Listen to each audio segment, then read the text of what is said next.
Traveling conversation in Igbo. Mkparita Njem. Igbo, English. Number one sentence says, Achọrọ m ime njem. Achọrọ m ime njem. Meaning, I want to travel. Kedu mgbe ị ga-eme njem? Kedu mgbe ị ga-eme njem? Or you say, olee mgbe ị ga-eme njem? The same thing. Meaning, when will you travel? Let's answer it.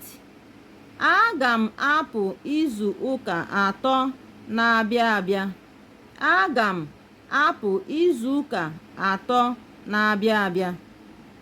It means, I will leave next 3 weeks coming.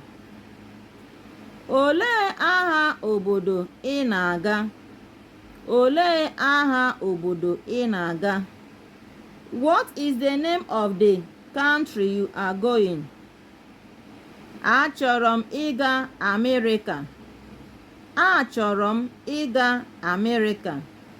Meaning, I want to go to America. Kedu otu ụgbọ elu iso aga?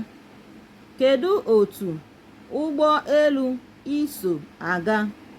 Meaning, which airline are you going with? Which airline are you going with? Aga m eso otu ụgbọ elu Airpeace. Aga m eso otu ụgbọ elu Airpeace.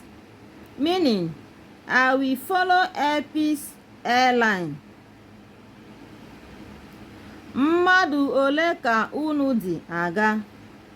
Mmadụ ole ka unu dị aga? Meaning, how many of you are going? Mụ, nwunye m na ụmụ anyị. Mụ, nwunye m na ụmụ anyị. Meaning, me, my wife and our children. Unu ọ ga-ebirizi ebe ahụ? Unu ọ ga-ebirizi ebe ahụ?